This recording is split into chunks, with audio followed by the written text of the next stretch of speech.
Hello, good evening, and welcome to the Full Force News Burst live special with me, Christopher McLeod AKA Diagnostic 80, brought to you by General Joe's REBORN.com. It's been another busy day, hasn't it? My goodness! And considering we didn't have like a panel, well, we did have a recent Energon panel, but I'm saving that for tomorrow's recap because I couldn't wait any longer to get the information I needed. So, with that said, I will carry over the Skybound Energon panel to tomorrow's recap. I know that kind of doesn't make much sense, but it kind of does to me because I couldn't, I didn't have the bandwidth to get it all done in time. I've literally been doing graphics up until right this second. Now, hope everyone's doing well in the chat. A lot of you in there. Hello. Hello, everybody. Now, yes, like I said, it wasn't as big a day. There's no panel, as in there was no toy panel. There was no, well, there was a reveal, and that happened quite recently in terms of what I was doing preparing for this show. And yeah, so I've managed to squeeze that in for a bit of a look see first. But yeah, I mean, there's a lot to talk about, of course. Let's do it, right? Yeah, let's do it. And I'm nowhere near the video.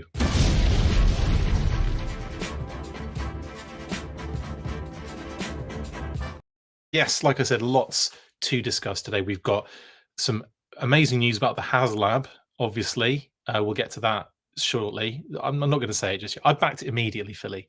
It was an immediate package. It was actually before I think the video went up, believe it or not.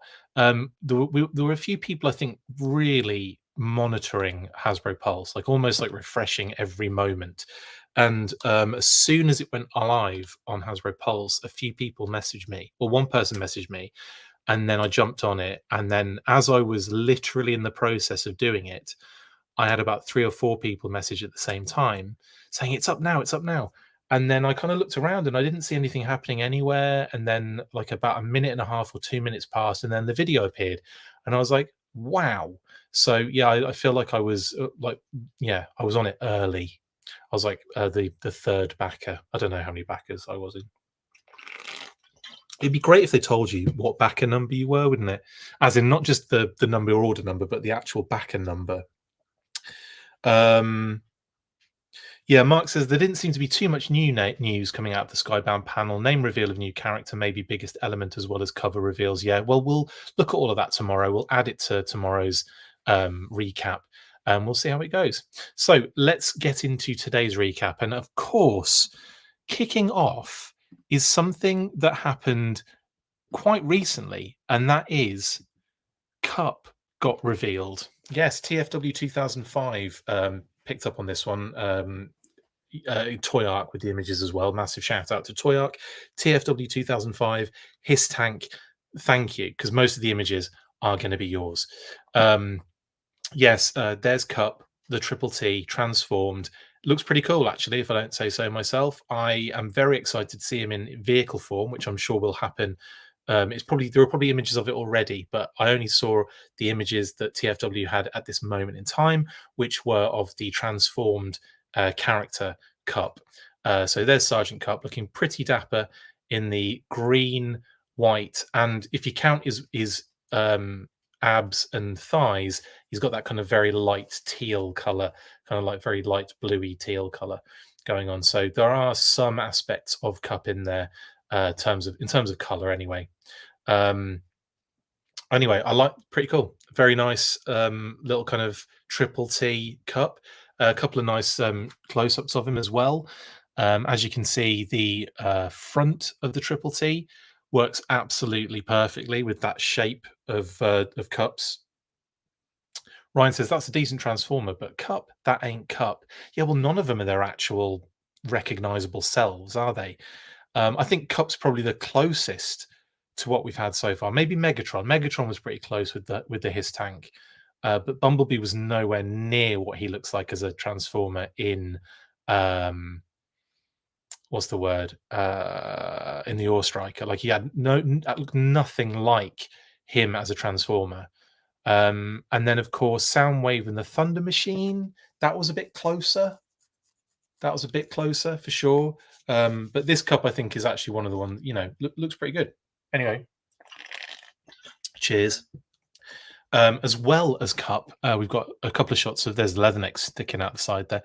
We've got the groin shot, a bit of a close up.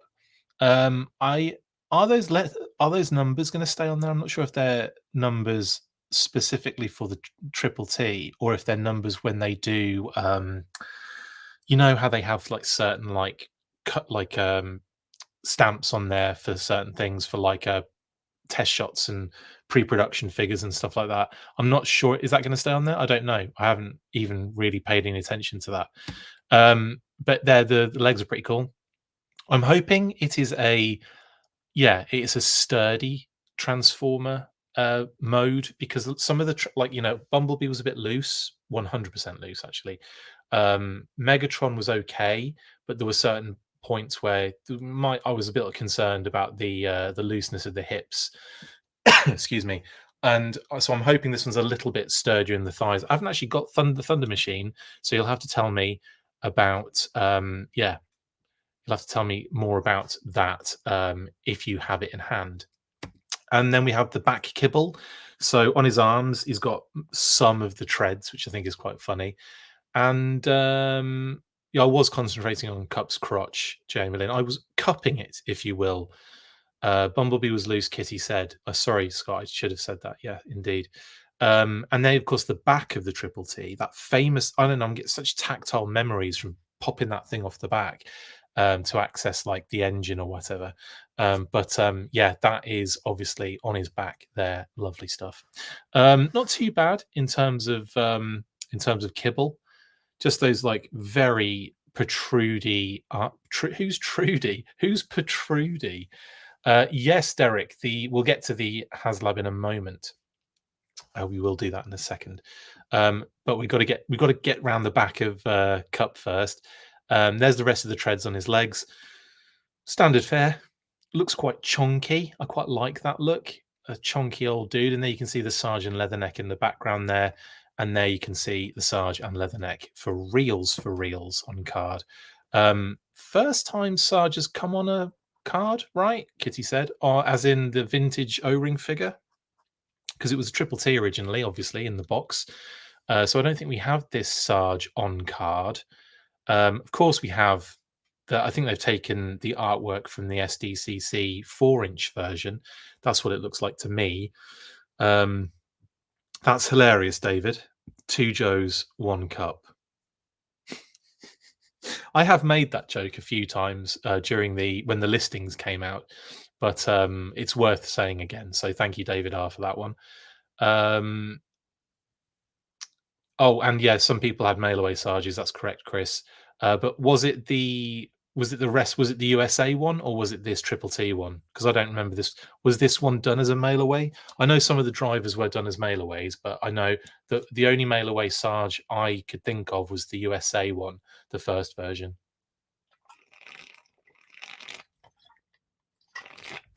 And Robert saying, technically we got it as Marauder Sarge, but not this version of it. I mean, it's this version, but not this. The mold, yes. Deco, nay. So technically this is a first. And technically it's not. And you could say, actually, was it Smasher? He's on card. The Fun School one, that's on card. Maybe that is Smasher. Or maybe I can't remember which one's which now. But there are carded Sarges actually using that mold and close to that deco, but not the quality. You get what I kind of meant, but yeah, we've had a number of similar Sarges on card, so I'll shut up now. Leatherneck though, brilliant stuff. One thing that really blew my mind when I did the Let's Talk Classified Leatherneck, if you haven't seen that video, go check it out after this. But when I talk about Leatherneck and what I'd like to see in the figure and all that kind of stuff, I actually do like a little history bit at the beginning. And in that history, the UK version of Leatherneck that got released had that card art with Ron Rudat's kind of face painted on it. But then if you flip it over on the file card had different artwork for the face. And it looks to be what we've kind of ascertained was the first pass of Leatherneck's kind of artwork for his face before they decided to superimpose Ron's face onto it, because if you look at Ron's face on the head sculpt, on the artwork, it doesn't quite look right. And it's always bugged me, but I'd never put two and two together until I saw the UK version of the figure, where in the front you've got Ron's art, and on the back, on Ron's face, and on the back you've got this different artwork. It also appears in the what booklet is that? It's like a little little collector card book in the UK, where you get little collector cards in the figures, and you could like fill a little kind of collector card sticker album up. It was really cool. And the artwork shows up on there for Leatherneck again, which is really odd. And to me, it seems like they were given the upgraded artwork to kind of put on, or like how they do the screen. I don't know how I didn't know how they do it back in the day, but they would have got like transparencies that they would then have to print out on. Yeah, it's complicated. But anyway, when they got the update from the US to say we need this artwork on the card, they put it on, but they didn't apply it to the file card at the back. That's my thinking on that one. They just forgot, and that's how it snuck out. But it's really cool, and I actually prefer it. Sorry, Ron. I love your face, Ron, but it's the original art's actually pretty cool on that. Anyway, I don't have it to hand, but that's the Sarge Leatherneck O-ring, and of course Triple T Cup Transformers Collaborative, which is on display now, I think on the Transformers booth, or the Transformers section of the Hasbro booth, is what I mean on that one. So yeah, awesome stores. That is going up, I believe, on the 30th. Did I think Emily said it's after the show, isn't it? It might not be the 30th. It might just be one of the days after the show. But I believe it's going to be going up after the show for pre-order. Cool. That's that. Next. Did I want to say anything else? I don't think I did. I didn't show this on last night's recap, so I wanted to add it here for posterity or what have you. But this is the kind of box render art for the back of the box for the Claw and Trooper, and I just really loved it, and I love that shot in the background of who I think is Beachhead, honestly, on the top of the Claw, like grasping on for dear life. You've got a Rattler, of course, on the deck, landed in front of the HQ. It's just a very vibrant and fun and awesome and dynamic artwork, and I love it very much. There's also another one. There's a Rattler in the top left-hand corner, but the Hasbro Pulse Live logo's in the bloody way. So we'll just have to wait for the figure to get revealed properly, won't we? As in for pre-order and stuff and such. Anywho, I'll also say, interesting to not hear anything about Nemesis Immortal yet. I wonder if they're saving that for tomorrow, or if they're going to like bring out the figure or something and put it in the display or something like that, just to kind of give us another little extra boost during the Sdcc festivities, or if they'll just hold fire a little bit and reveal a bit more information later on. Either way, it's awesomes. And we'll find out eventually. No rush. We know it exists now. Someone says Fang 2, Stygian. Is there a Fang in that shot? I know the Fang's on the Starduster artwork, but I didn't know there was a Fang on this one. Oh, you're saying a claw warms your cynical... I see what you're saying. I see. Yeah, you're saying... I'm sorry, I'll shut up now. Right, so that's that. So I'm just, ticking some boxes at the moment, but let's get into the big news of the day. Yes, the Haslab has funded in under 24 hours again. It was pretty rapid. And I actually I had a chat with Emily last night. I messaged her to say, like, amazing work, loved all of it, yada, yada, yada. Hope you're having a good show and everything. And despite her being super busy, responded almost instantly. So thank you, Emily. You're an absolute star. And was just basically saying, thanks and everything. And, what did I think of the Rattler? And I gave my full my full opinion. I said it's terrible. It's one of the worst Haslab. No, I said it's amazing. What do you think I said? Obviously, I said that. I said we want more patches. No, anyway, we'll get to the patches in a sec because there's a bit of interesting info that I didn't talk about last night that I didn't notice actually until after the fact. Well, I think someone pointed out to me today actually, that we'll have a look at on the patches because there could be a little call out to something that you never know might happen in the future. Anyway, I've said too much already, but anyway, so massive shout out to Emily, she's awesome. And we were just kind of talking about the kind of funding patterns of these HasLabs, and she mentioned at the time as it was like getting a bit later, she said if it funded by midnight Pacific time, then it would be it would have been quicker than the HISSTANK in terms of its funding. It would have beaten the HISSTANK. So I genuinely think if they had revealed this, rather than revealing it later in the day, if they'd revealed it like in the morning, I think it would have funded instantly. I think it would have funded probably in the same kind of time period, give or take, either side of where the HISSTANK funded. I think the fact that it went overnight, a lot of people probably slept on it. A lot of people probably weren't even like paying attention. Some people probably weren't paying attention. I know that's difficult to ascertain for some of us who are literally living on their devices to try and follow this information like 24 hours a day. But there are people that don't do that. There are some people that live their lives. There are some people that go out there and enjoy other people's company. I know it's weird, isn't it? Enjoy their families, whatever. So I think if it hadn't had that phase of like dead time or like whatever, I think it probably would have funded like super quick, much quicker. I think you can probably at least take about 4 or 5 hours off the funding time. That said, it's still funded really fast, and getting like the next day and everything. It was it was like midday, just before midday, I think, wasn't it? It had reached the funding goal, which was awesome. Maybe it was just before 1. I can't remember now off the top of my head. It was in and around lunchish time. Yeah, it reached 9,000 comfortably, shot straight through, and it is now funded, which is great. And then, of course, now we have the tiers, the stretch goals, the tiers to kind of reach. First one being the patches at 11,000, which we'll talk about momentarily. And here we have some great images from HISSTANK again and Toyark. And yeah, some great shots of this. Like, I wanted to get this shot here because it shows you the size of the ready thing with 2 human beings clutching it.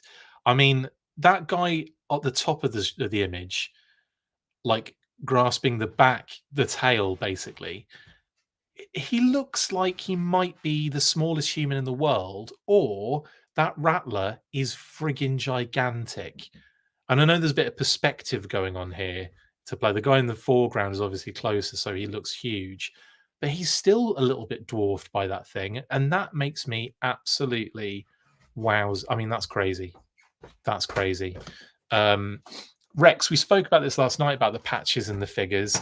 It's pretty clear to me that the size of the vehicle has dictated that one of the tiers of figures had to be of a figure had to be removed. I know we all want figures all the time, every single day, but at the end of the day, some things get costed out because of other things, and because of the size of this thing and the features, something has to kind of give, and obviously one of those tiers has to kind of be sacrificed, basically, which is why I think they went for patches, because it kind of separates that.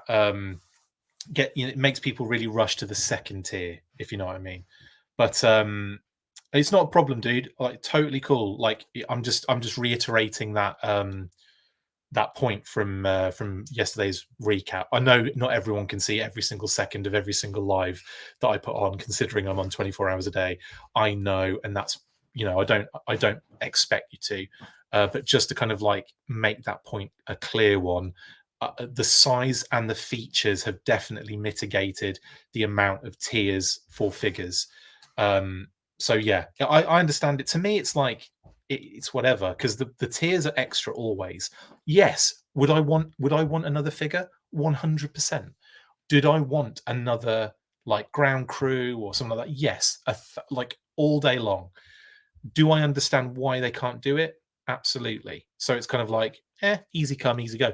And also, it was never there in the first place. So it's cool. I'm cool with me. I can live with it. And actually, the patches do start another little fun little conversation, which I'll get to in a second. But these shots are beautiful. I absolutely love this. I think that they've got the silhouette on point. All of the kind of details look right. The size, the proportions look good.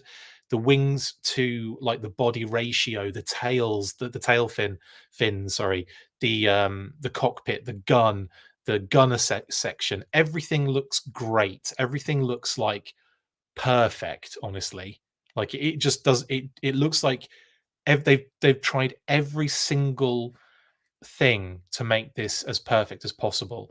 And I think if the one thing that lets it down is the fact that, yeah, we don't get another figure, but we get patches, not bad, really.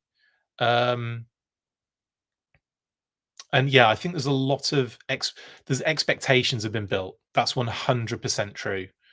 Expectations have been built, Joshua, regarding HasLabs and what we can expect from these HasLabs. So, like the Hiss tank gave us a driver, a gunner, a tactician with all that other extra fun stuff about Ron, his color studies going in, the vote and all that kind of stuff.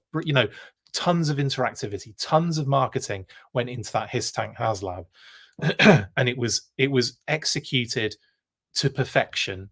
And then they threw in a retro Cobra Commander to boot with a Mickey Mouse logo. I mean, like they couldn't. I mean, it was perfect. I know they were like doing some odd stuff with the extra tier weapons and all that kind of stuff, but like when they started throwing things in, it started to get really like tasty, didn't it? So yeah, I've got to say that I think the Hiss tank was a really good one, and then that definitely um informed them on the Dragonfly. And with the Dragonfly, we get another phenomenally iconic Joe vehicle this time. We get, Wild Bill. We get Ripcord Night Force with the precedent from the previous Sky Striker HasLab with Ripcord and the Night Force team. We get Glenda as a foreign homage, which let's say was the patches of the Dragonfly HasLab, was it not? There's always got to be something. Like I swear to you, it does. Like there's always going to be something with each thing that boils collectors' collective urine. Like it just there's always going to be one thing because not everything can be it can't all be consistent necessarily. Some things is going to be a dip here because it's not as mind blowing as the other thing that they've got. So it's all in kind of like got to keep it in perspective.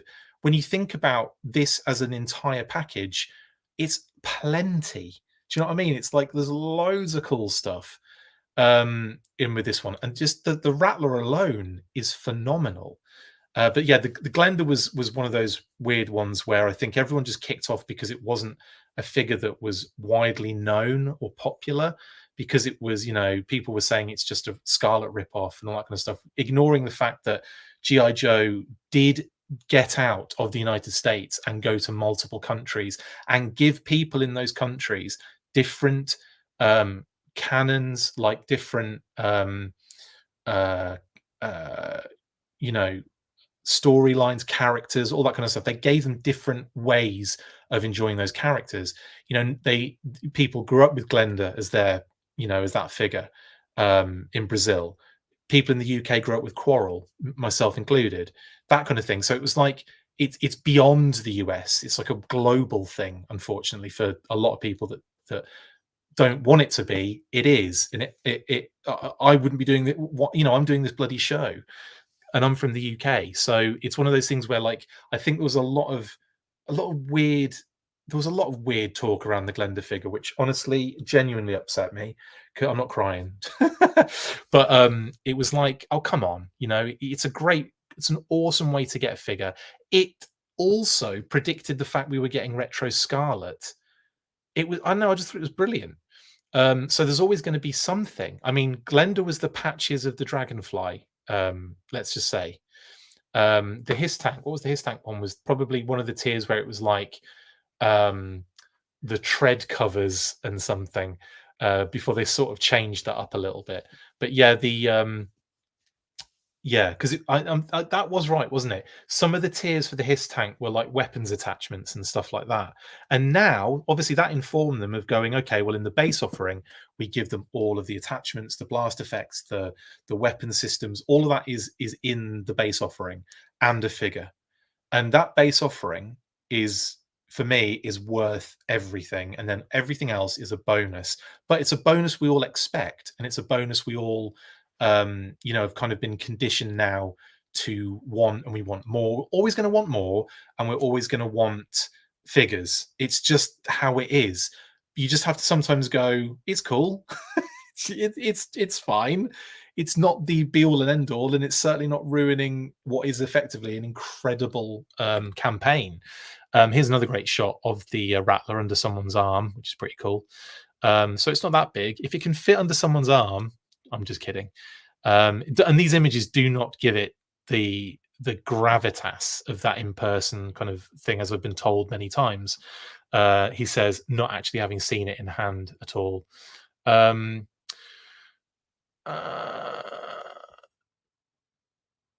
And another thing, we're all entitled to our opinion. Most grown folks do like the patches. I believe it shouldn't be tiers since everything is factored into the price. Yeah, that's a good point, Philly. I'd probably say that I would have expected the patches to be in the base offering. Maybe they're looking at it like they're looking at the tiers and they're just throwing an extra one in there. I don't know.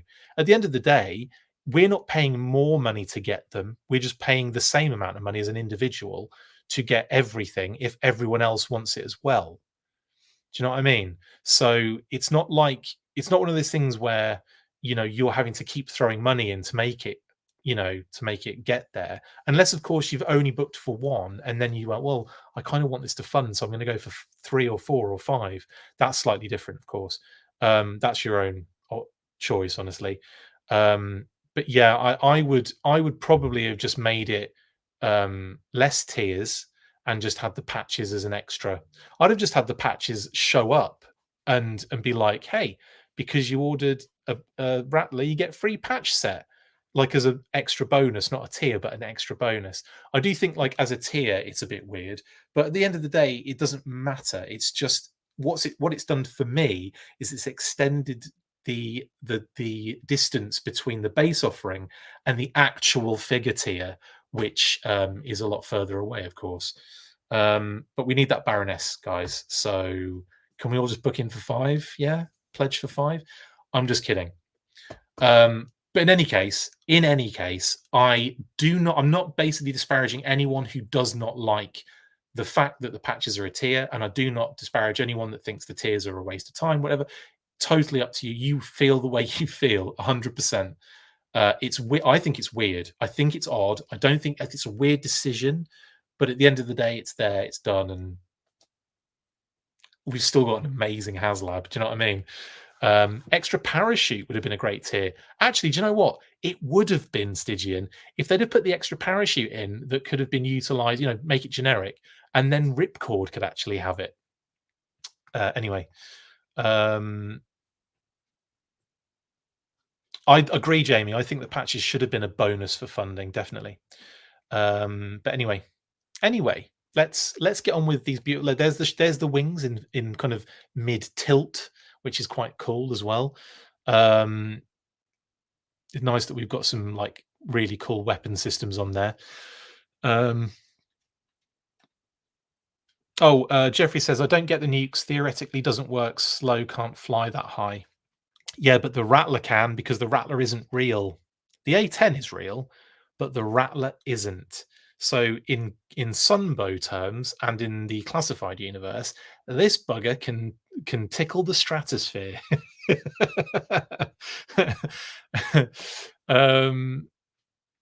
Todd says no one is boycotting over patches. Having an opinion on patches is fine. Absolutely, 100%, 100%. It's an interesting conversation topic, though. I'll give you that. I bet by end it hits 30k. That would be That would be pretty crazy. What's the high? What's the most we've got so far? Is it 25 or 27 or something? What's the highest we've had for a Joe Haslab? I'm not talking the Marvel one, the Galactus one. That was the most, wasn't it? I can't remember which one was the most, but it was one of the Marvel ones, I think. But yeah, the Joe ones, I think we've been in that kind of 25 kind of arena. Love this little image here of the ladder on the wing. That's so cool. I think there's going to be some really great opportunities here for toy photography. For obviously there is, because we've seen amazing photography already by the awesome Matt from Shooting the Galaxy. Oh, I told you what I'm doing with my patches, didn't I? Talking about patches again. I'm going to get a bunch of these kind of like trucker hats, but with nothing on them, like just the white. And I'm going to put the patches on them. I'm going to get 3 of them. I get a black one and 2 blue ones, so the patches match with the hat. How cool is that going to be? Seriously, it's going to increase my hat collection, and it's going to show off the patches that everyone is going to absolutely blow their tops on. Anyway, here's another shot of the kind of interior to see the seat. I just wanted to see the seat, the texture on the seat belt, all that kind of good stuff. The floor as well, which is pretty cool. I still think it would have been kind of fun to have a little figure tuck underneath in the back, as in behind that seat, have another seat going the other direction, and they could kind of, their head could stick out, but the body could be in the Rattler. I think that would have been kind of cool. I'm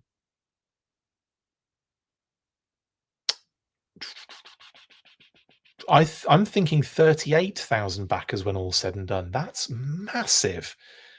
That would be huge. Anyway, tier 1 should have been the Moray, says Blitz. Could you imagine? Each tier was just a bigger and bigger vehicle, until you had all of the Cobra vehicles in one Haslab. Tail fin, there you go. Tail fins, I should say, and rear engine, which looks cool as well. Nice. There's another shot of the full shot of everything with the glass on it now and all the figures out, and we can get a look at the figures now. We've got the gunner getting tickled there, which is great. We have yeah, no, this is cool. You've got the snake motifs on the helmet as well that we've seen a lot on the HISSTANK, on the Moray itself, the vintage Moray originally. And so they kind of appear now on the helmet of the Rattler gunner, which is a cool figure, actually. I do quite like that. I didn't even think, is that the deco? It's not the deco that Wild Weasel has in his original comic appearance, is it? It is different to that. I did make a post about that ages ago, didn't I? And I would have. How have I got 100? My goodness, our Instagram has just been blowing up recently. So thank you very much for everyone who's been, liking and sharing and all that kind of good stuff on Instagram. It's nuts. Let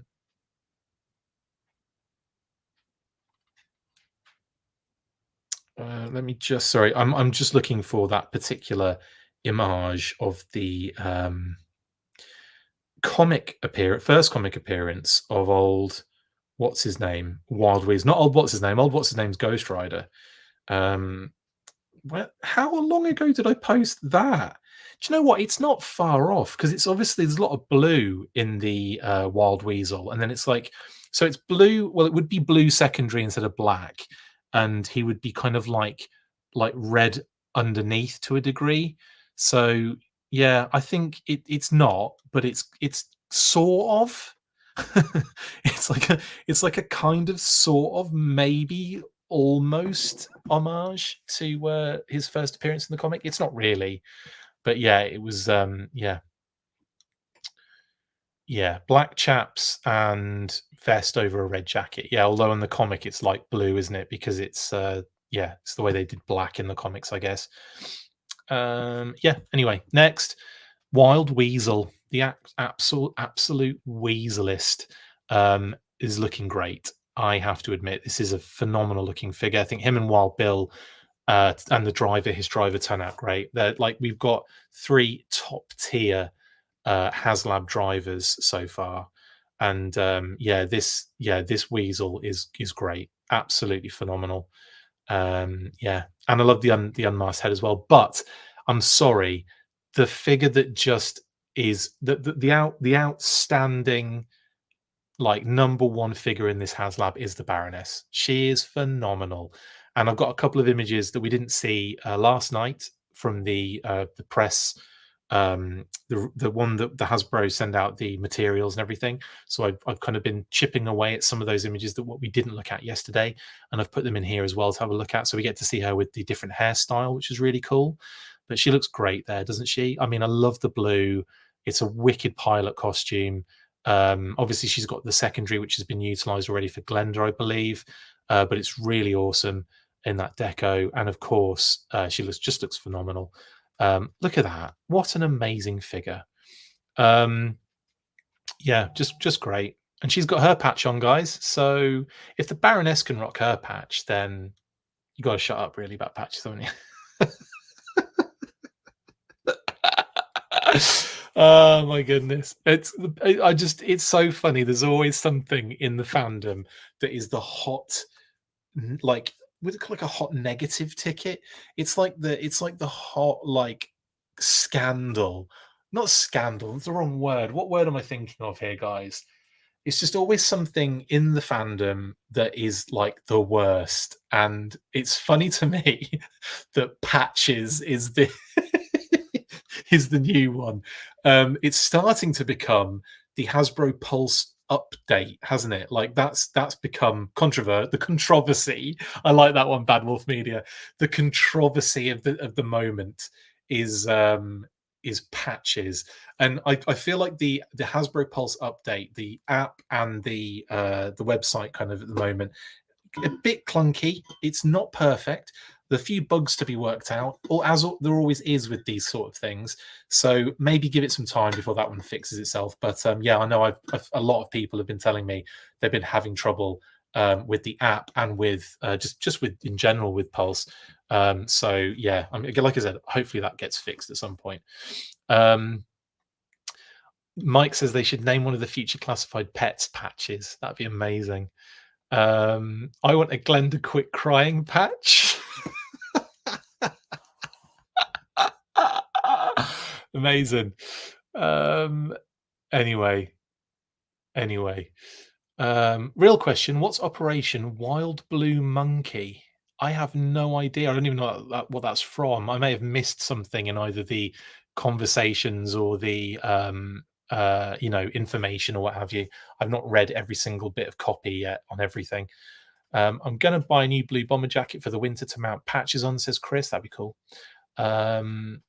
I wish her shades were green. Would have been the chef's kiss. Actually, Todd, that's actually a really good shout, isn't it?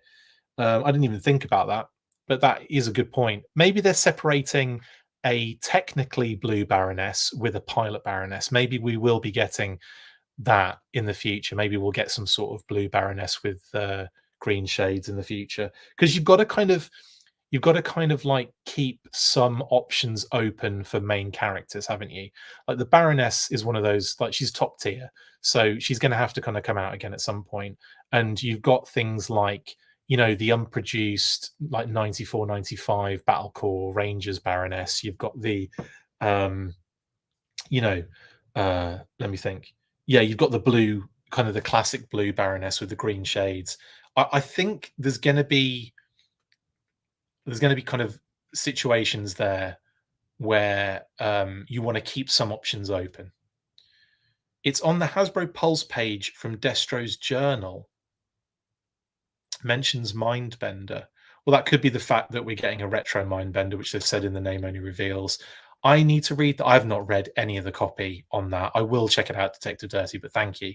It's probably just a silly name they've just given, they've thrown in there to make people, giggle about it more than anything. Dog screen shades might work, Thomas. Yes, possibly. Anyway, we're getting all caught up here. Sorry. Classified Baroness has never not been an exclusive. That's a good point. So we had the first Baroness on the coil cycle, which was Cobra Island. We had the retro cardback Baroness, which was Walmart at the time, not anymore, but was then. And we've had the 3-pack with the twins in red, which was the PulseCon, right? Yeah. So yeah, that's a really good point. And now we've got this Baroness in the in the HasLab. Can we get a regular Baroness, please? Jeez. Although I will say that the Walmart Baroness was easy to get hold of, really. I know they're not really easy in general, but I didn't find that a problem at all. I think I got two of the Baroness on card, retro card, Walmart vibes. Anyway, yeah, and yeah, the first one, the Cobra Island Baroness with the coil cycle, was easy for some people and not for others. That was during um, the terrible, like, you know, distribution problems that were going on at the time. So you're completely correct, Scott. Yeah, I don't think there's been a Baroness yet that hasn't been an exclusive offering. Very interesting. Oh, movie Baroness was retail. There we go. Jeffrey pulled one out of the bag. Brilliant. You pulled one out of the bag, Jeffrey. The movie Baroness. Yes, I'm looking at her as well. She's right there. She's staring at me from over here. Yes, the movie Baroness was 100% retail. So yes, there has been one Baroness. Yeah, and it was the movie one.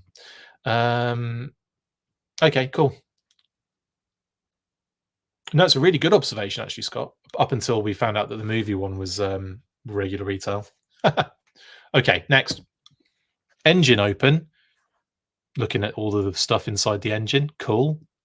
Wild Weasel and the Baroness again. Showing off some patches. Cobra Airborne, I like that one, on his left arm. And then, of course, the one of the patches we will be getting for Tier 1 on the Baroness's arm as well. And actually, that's the one I'm going to be talking about in a second. You can still find her on shelves. Yes, you can, Jeffrey. And the movie Baroness is an exclusive to Ollie's, says Jedi Ben. Boink. And then, of course, we've got, again, some more shots of the interior. This is pre-lit up, obviously. We've got the Rattler gunner, again, there with a couple of heads on the floor. Harsh. And then these are the shots that I added to have a look at some of the things we missed yesterday. So the Baroness again, I love that shot of her kind of getting into the gunner's position or getting out of it. Looks like she might be climbing out of it. And then obviously there on the runway with the different hairstyle. Very cool. There's the other one. Look at that. Isn't that awesome? Holding the shades like that as well is pretty dope. And I like this one of Wild Weasel too, with the helmet off, kind of like giving it the just an interesting. They've got the really good head sculpts, these figures, and they look so good. Hey, at least someone can use those patches, says Stygian. Yeah, indeed. Yeah, brilliant. Love these two figures. They're so good. A few more kind of close-ups and some of the details. You can see the rivets and the lines and all of the different tampos they've got on there as well. That's the actual closed version that we were looking at, the open latch where it says unlatch. Obviously, that was unlatched, and we were looking at the machine gun innards, the chin gun innards. But obviously now that is kind of closed up. So yeah, I thought it was worth having a check out there. And also a couple of shots again showing some details on the rear engine and a few more kind of panels with the rivets. Now, lights, look at these.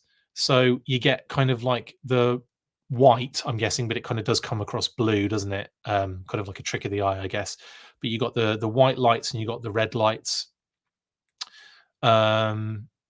Roxanne. So it's cool to see these images as well, kind of giving these an idea. Like these are at the front as well, so you've got kind of almost sort of like, are they on the wings? I think they're on the wings. And then you've got tips as well, wing tip lights as well, which is pretty cool. The one with the short hair actually makes the Baroness look like a different character. It really does, Toy Bounty Hunter. It really does. And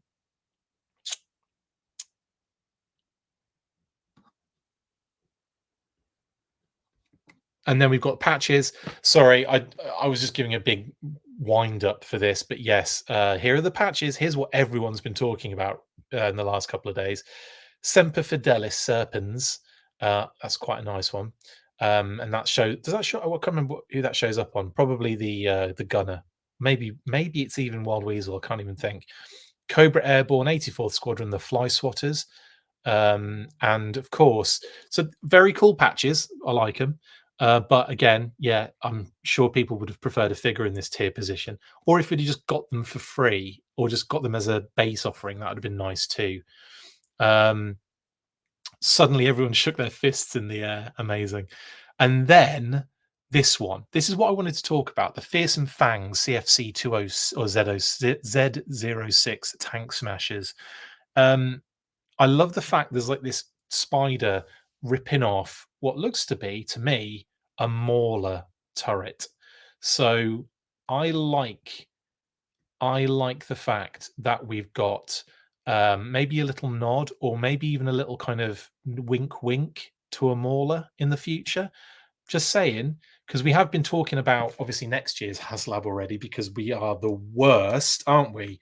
Like honestly, we haven't even this hasn't even funded properly. Oh, it has funded, but this hasn't even reached all the tiers yet, and we're already talking about.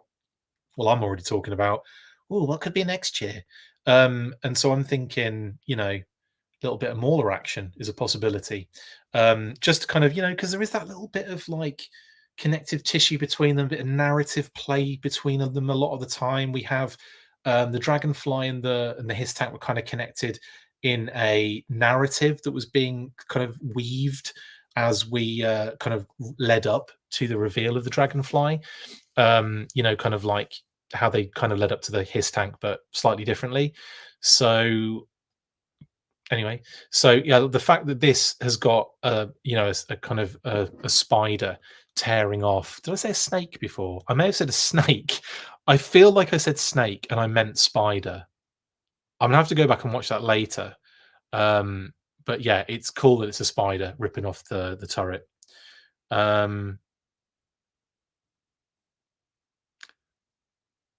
Sorry, someone just sent me a really funny message. It's Adam, actually. He said, "Have you noticed that Raptor's render is on a blue background? Has he defected to the Joes like Storm Shadow?"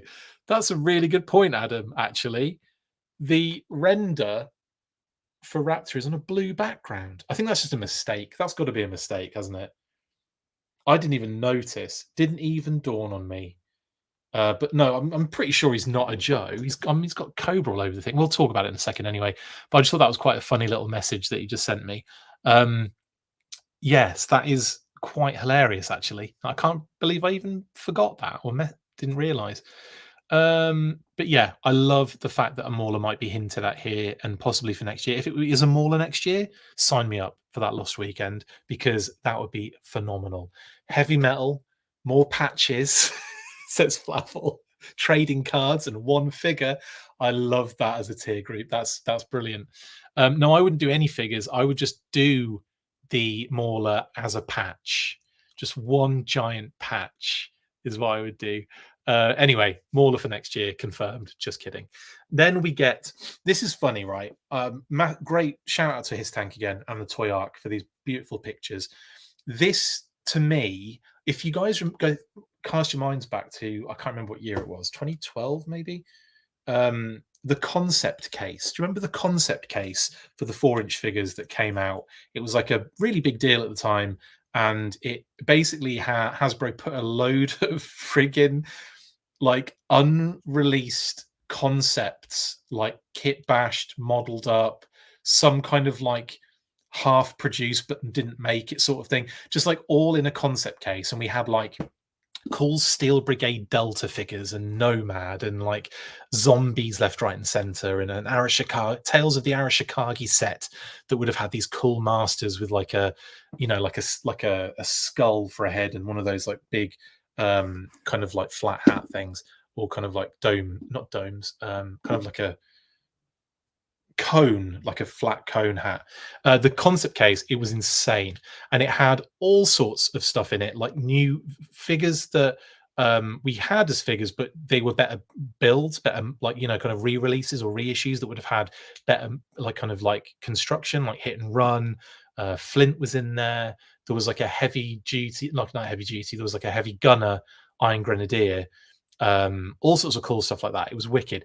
These pictures and these images from the Hasbro booth gave me concept case vibes, and it made me happy, mainly because all the steel core helmets on display, honestly. So we have Obviously, the Night Force Falcon here, showing off two better head sculpts than the one we got in the first figure. Good shot there. Here's Falcon and Quarrel together with the steel core helmets on. You can see Falcon's head on the bottom there, and you can see Quarrel unmasked to the left, and the Stinger in the background as well, which is a sexy vehicle, I've got to admit.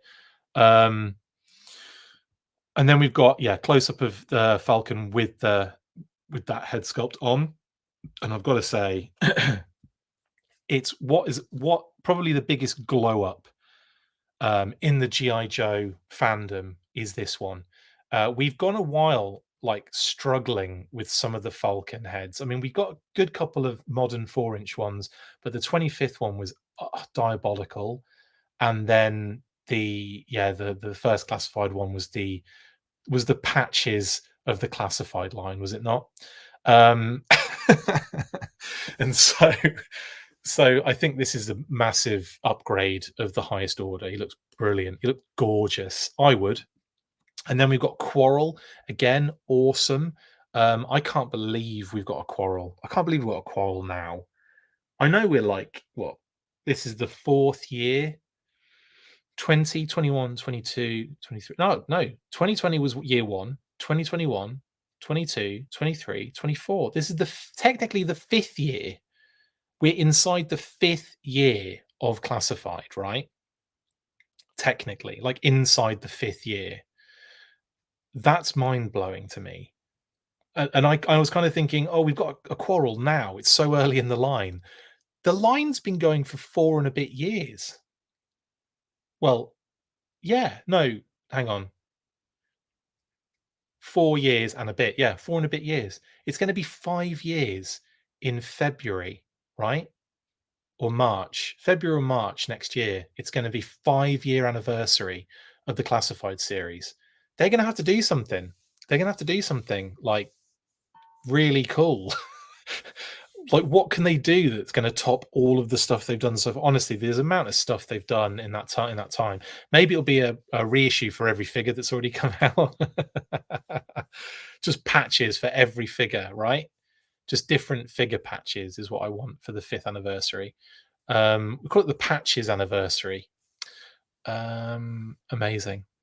Yeah, so lovely stuff. And then, of course, the 2-pack. We've got the Twilight Guard, which now you can start to see the colors on this bad boy: black, gray, and purple, which I didn't know was on the figure from yesterday. I knew there was something in it, but I couldn't be clear on what it was because I hadn't seen a nice clear picture of it. But now we know, and knowing is exactly doing, or whatever they say. Yeah. Anyway, Twilight Guard looks pretty dope. Interesting kit bash and a very interesting cape. A brand new cape brought in for this particular figure. Does anyone think they might see this cape on, I don't know, maybe like a Destro in the future? This is something I want to talk about because I feel like it might be a little too obvious, but also it makes sense. And I want to throw in the classified team never seem to reuse something I fully expect them to reuse. They'll reuse rifles a million times in different 2-packs or whatever. They'll reuse, weird backpacks for certain characters. But when it comes to stuff that I look at and go, oh, I can see that's going to be on, what's his name? That's going to be a retool of Buzz's, chainsaw. None of it ever gets reused or retooled in the way I think it will do. And then instead you get these weird things come out, and they make 2 of them. There's about 15 compound bows in the line now, which I find quite interesting as well. I'm not saying everyone should have the same compound bow. They're right to kind of differentiate it, but I would have looked at whoever it may be and gone, oh yeah, that compound bow would work for Storm Shadow version 2, or that compound bow is going to work for whoever. And they don't do it. They don't reuse it. Someone else gets a different one. They get a new one that looks nothing like it, and then that gets reused a million times. It's really funny. I find it really weird where that happens. But yeah, that actually, I will say that the Gung Ho backpack, I liked some of the weapons are fine. Like the grenade launcher's wicked, but the backpack was a mess. And it did not hold those weapons very well at all. Yeah, that was my own. That was a real issue with that. That some of the backpacks, man, of just it's such a shame. Just give them straps, strap them up, make them actual backpacks, and the backpack peg can just be something that guides it in. And then for the other things, make the storage more secure. In my opinion, it has to happen. You think the sniper's ghillie suit will be reused for airtight? Probably, Ryan. That's how it goes. It seems. But anyway, I thought it was an interesting thing to mention, and we might see, if we do get Iron Grenadiers Destro, which has got to happen at some point, with the despoiler, of course, then I would imagine we might see this cape reused. But the way they do this stuff, it could just be a completely different thing entirely. And if it is, great, because Destro deserves something slightly different, I guess. But it's cool, and I like it. And then, of course, we have the Steel Core Commander, which I'm really excited for. I've been really excited for all the Steel Core stuff. We've got all the different helmets that keep coming with figures. Kitty said, there's so many of them. Grunt, Clutch, Wreckage, Shockwave, the Night Force 2-pack, the actual Steel Core, the Steel Core Commander. Are there more? There probably are more.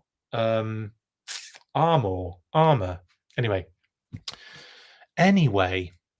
has any other 6-inch line made a working parachute? No clue, Mr. Cheeseburger.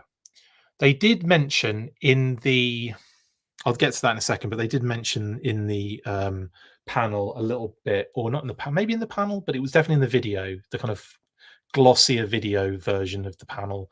They did talk about how the parachute was more for kind of display and aesthetics than it was for actual chucking it off a roof.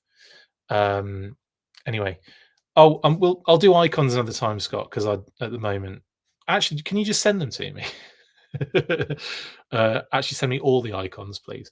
And here we have the promo images for these two figures. I love this kind of like split down the middle versus 2-pack now, with the two logos on there, the two colorways in the background and everything. It's nice touch, that.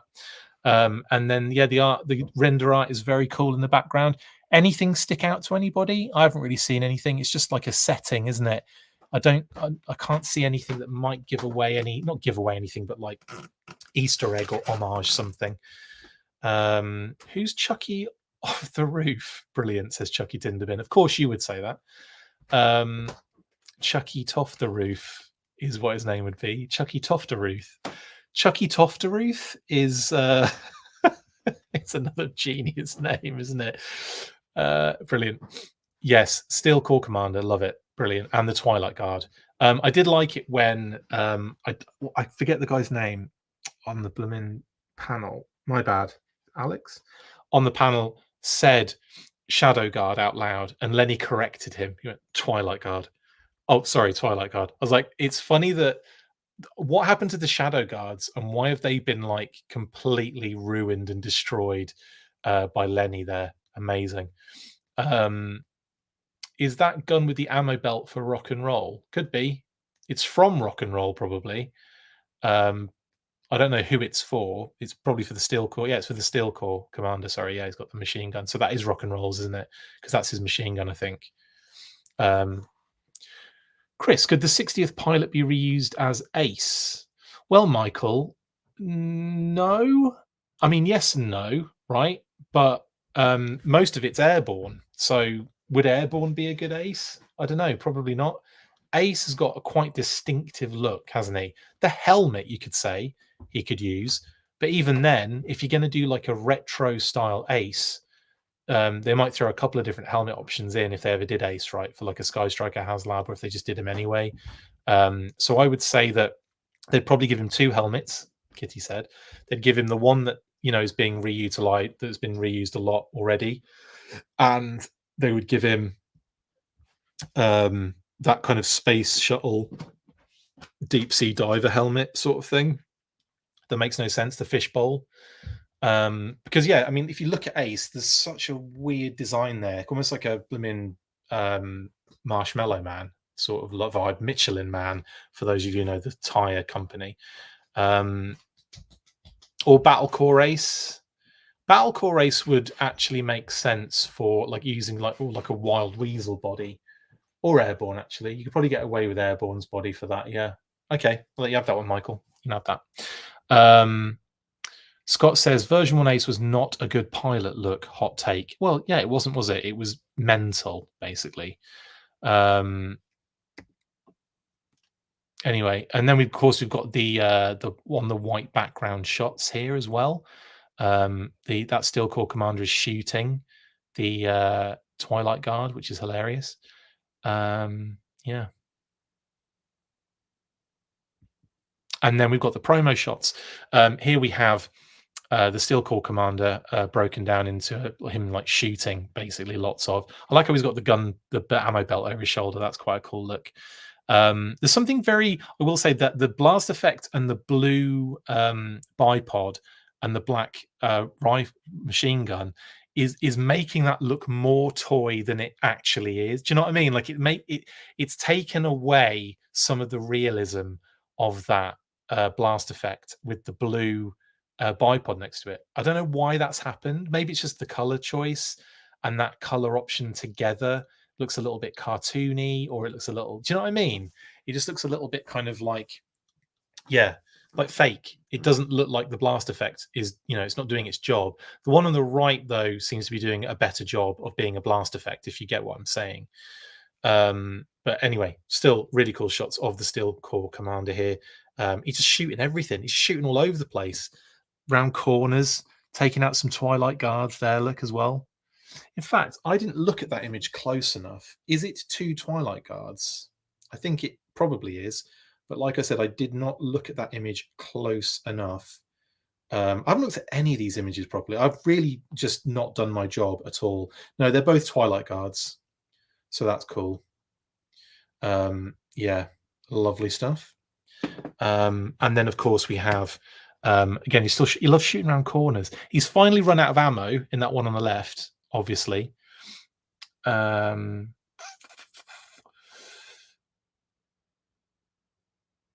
When will the Rattler hit 18k?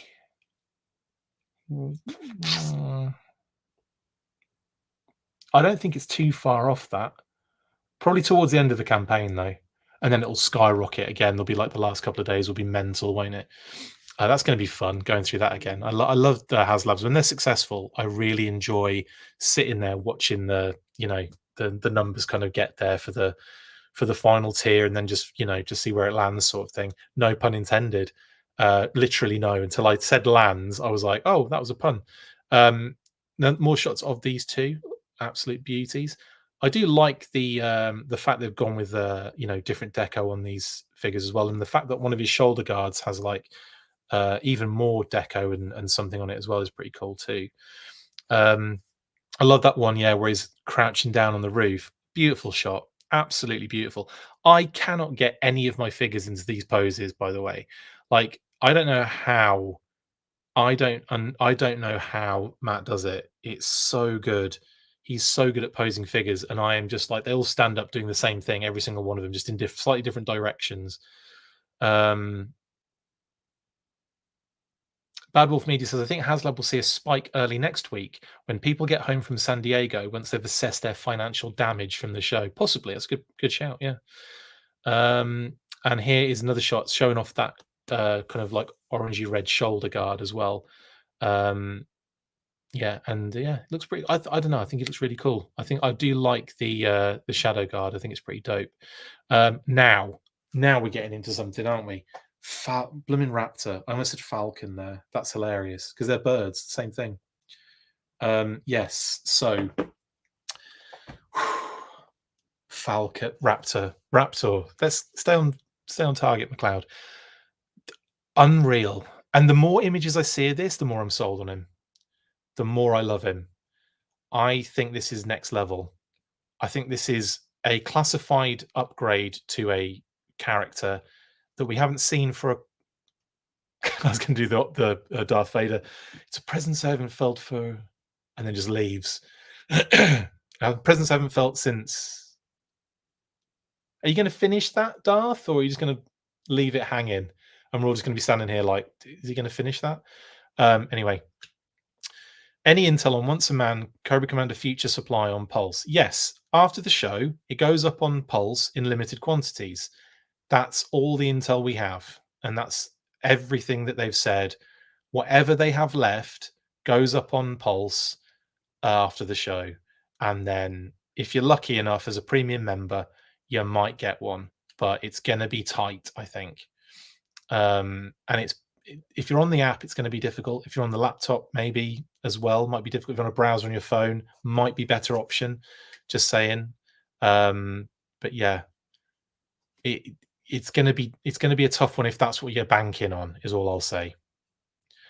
Rumor is August 5th. Why? Where do these rumors come out? Straight up. I swear to God, it is just made up sometimes, and people just start running with it, and then I kind of like magics it into existence sometimes. I think like I'm just gonna ask Emily, when does Cobra Commander go up?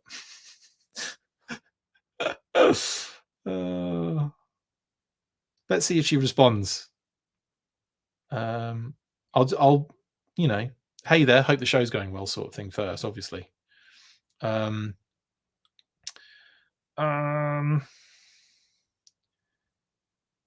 you guys know? Right, I can't multitask. I'm sorry. I'll still talk about Raptor while he's on the screen.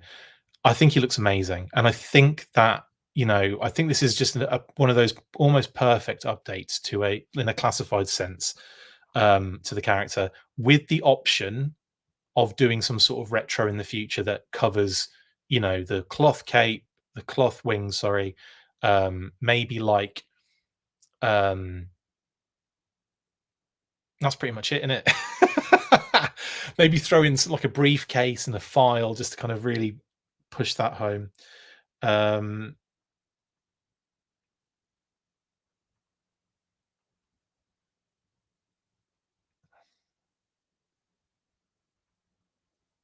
I really can't multitask. There we go.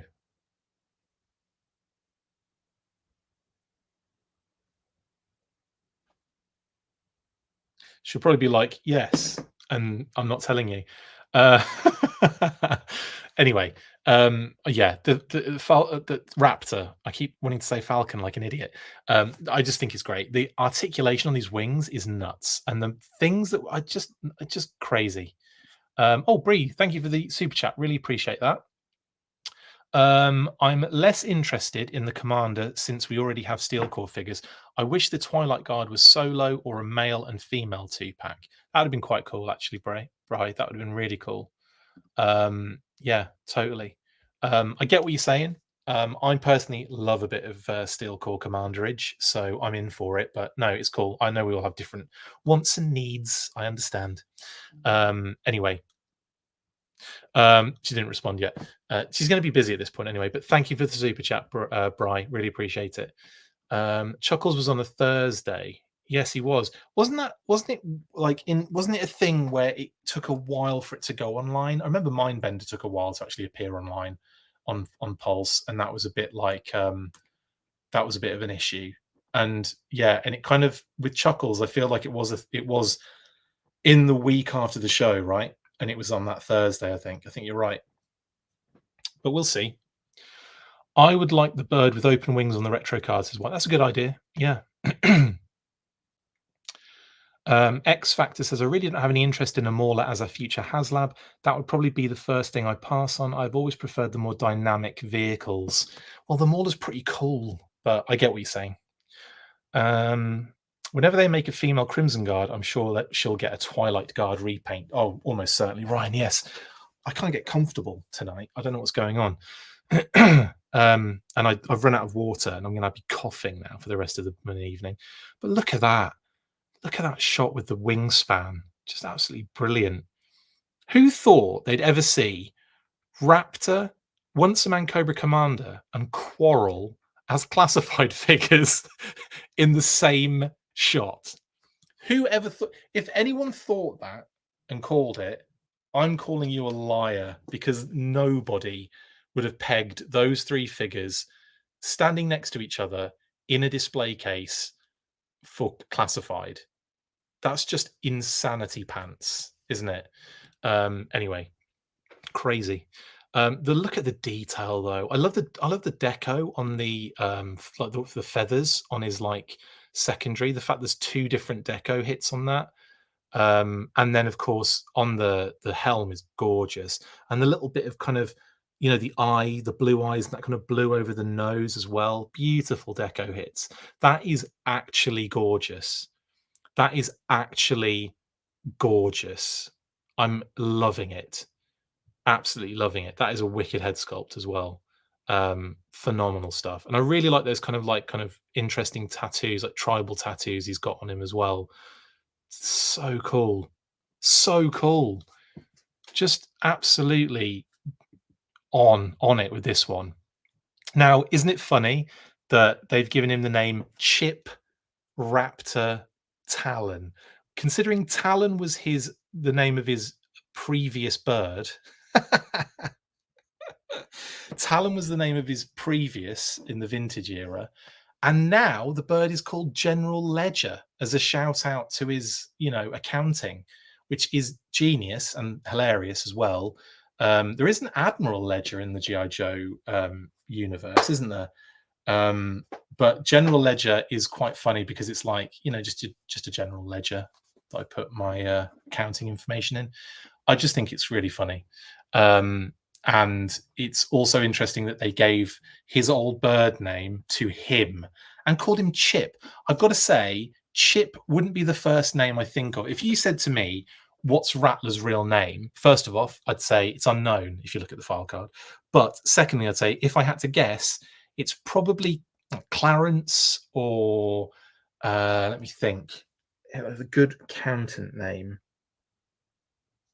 Trevor Talon.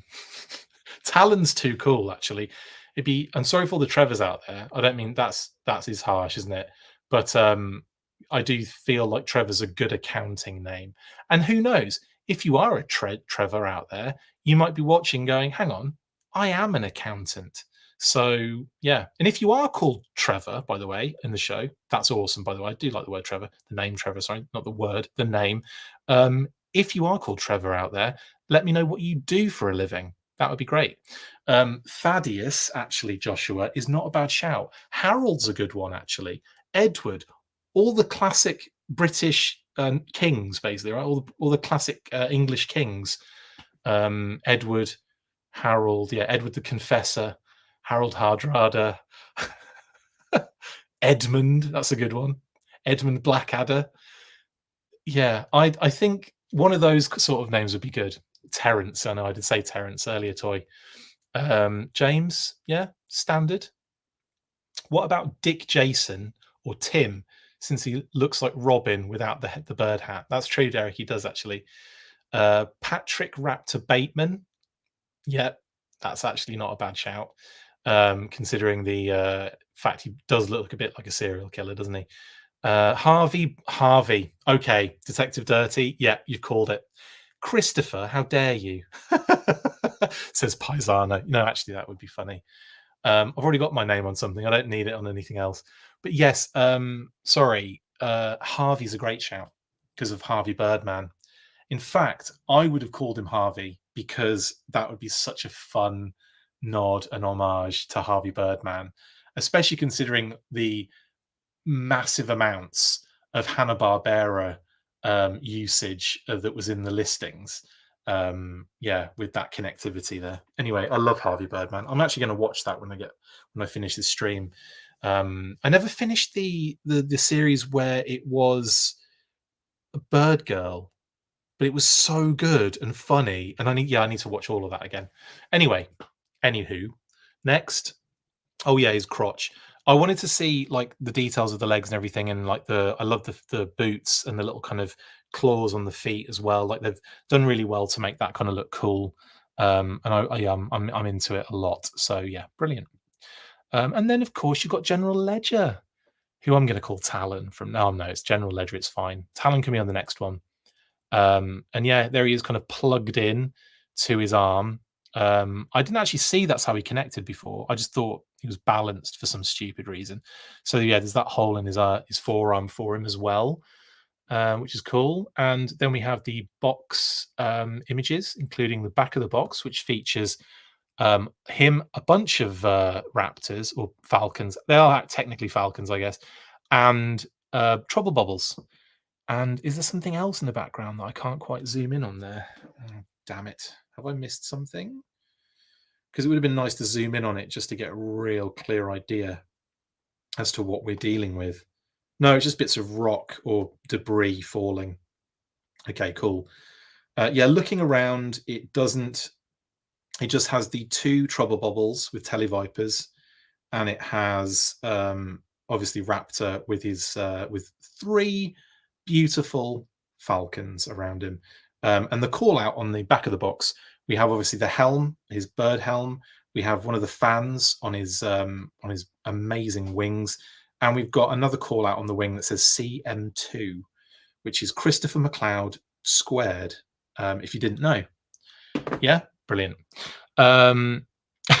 Scott's like, I think the snake armor back there. I can probably find some snake armor that isn't there. Yeah, you see that rock that's being broken? There's a snake armor there. No, pretty sure looking at every detail on the rock face, in the background, there's nothing else to see there. I think we're clear. Nice though. It's beautiful, beautiful art. Awesome shot. Very cool.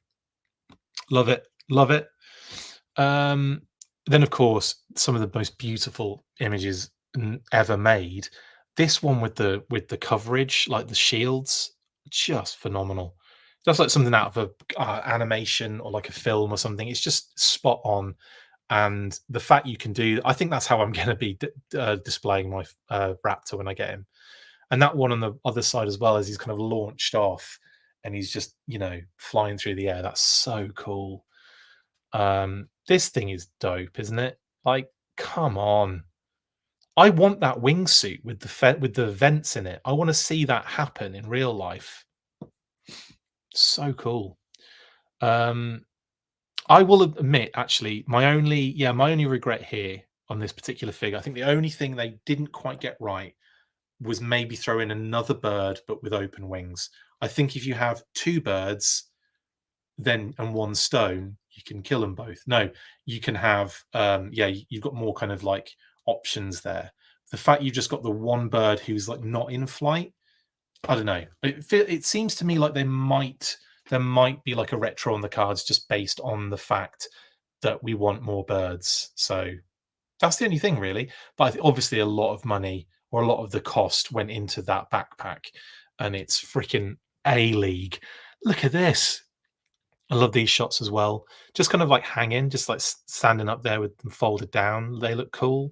Whipped up as well. That looks pretty amazing. Just great. Just phenomenal. And then of course him with General Ledger. How sweet is that little? I love the animals in the G.I. Joe classified series, man. I mean, there's so many. I've got a blooming two behind me that I haven't broken out yet. Yeah. Oh, did we already cover what a sheet show this pre-order launch was out of shelf space? Yeah, apparently there's been a lot of problems, people trying to pre-order on Pulse, right? Lots of issues. Yeah, we did. We talked about it. I said did a whole kind of spiel about Hasbro Pulse's update and the new web app and everything, and how with new tech there's going to be these sort of bugs and stuff they have to work out over time. Not the best time to do a full-on update, is it? Right before probably your busiest time of sales. It probably is as well, isn't it? I probably would imagine busiest time of sales is around SDCC, because people are ordering stuff at the show on the app as well, which is insanity pants to me. But yeah, they fired the IT guy in that last layoff. I find it funny there's only one, that you think there's only one IT person. Yeah, I think a lot of people just ordered them from Amazon, didn't they? And no issues. Anyway, and some people had no problems with it as well, of course. Chris, Raptor is in his pursuit of Cobra Deco.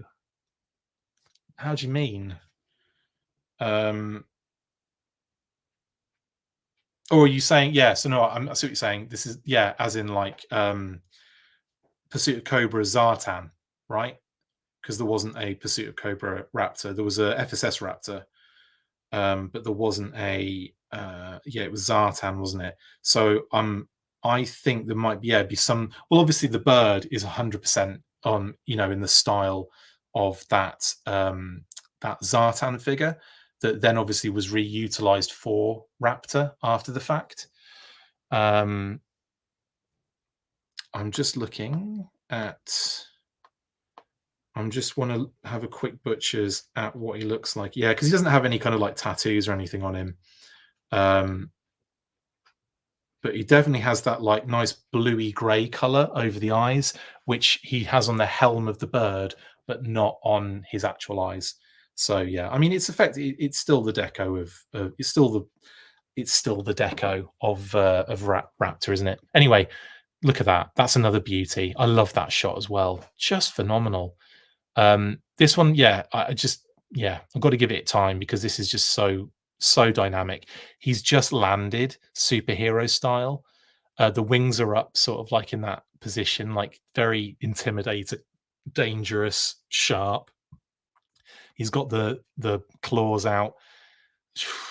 Next level. Next level.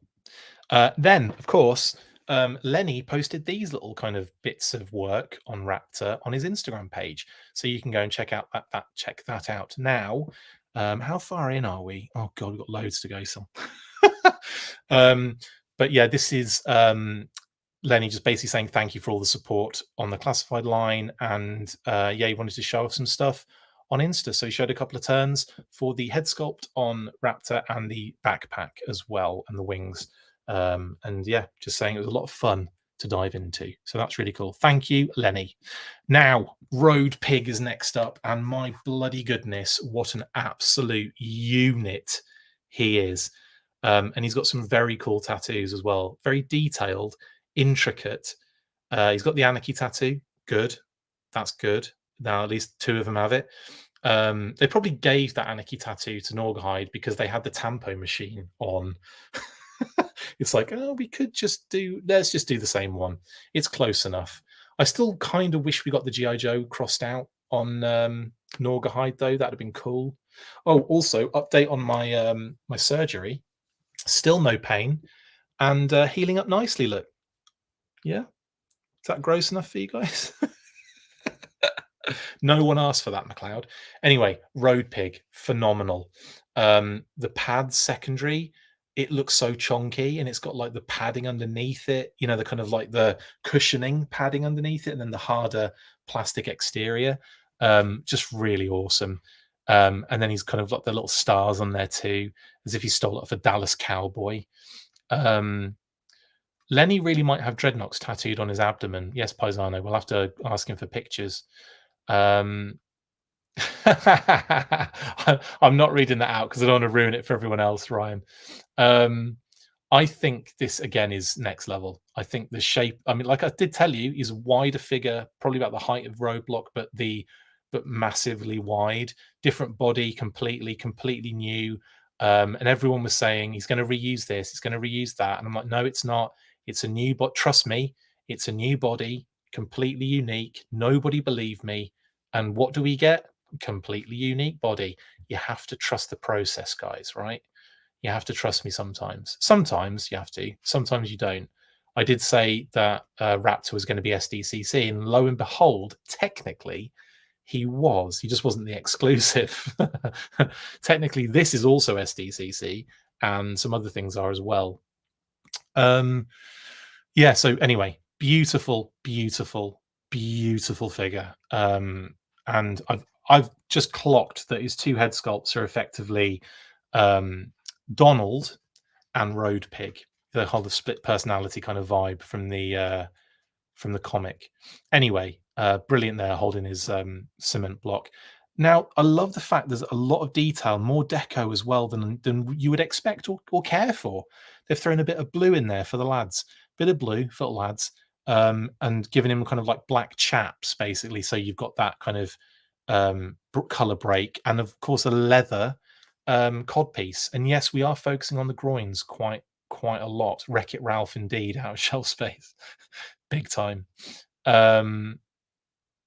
Yeah, just beautiful, and loads of detail on the knee pads and all the, and it's everything's asymmetrical. Like nothing really is the same both sides, is it? It's like you've got so much cool stuff going on. There's a rhino on his belt buckle. There's a yeah, like pigs all over him. Human skull, I think, on one on his right, just outshot behind the cement, the handle of the cinder block on a stick. But yeah, and then, of course, we've got Raucous. What an awesome name for the dog. Again, we knew this was a pit bull. I won't say the funny story, the funny anecdote, but I did get to see this particular creature in advance, way in advance, actually, which was great. But we knew it was a pit bull further in advance of that. So having to hold on to that blooming information when Road Pig's name kind of snuck out as a leak, it was like, is that a USDA type stamp tattoo on his arm? That one, yeah, maybe like kind of like for meat or something, for like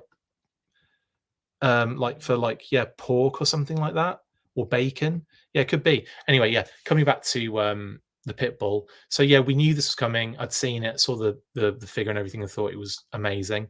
Was a very excited. I thought it just, no, it wasn't a visit to Hasbro, unfortunately. No, I saw this in other ways, and it had nothing to do with Hasbro, unfortunately.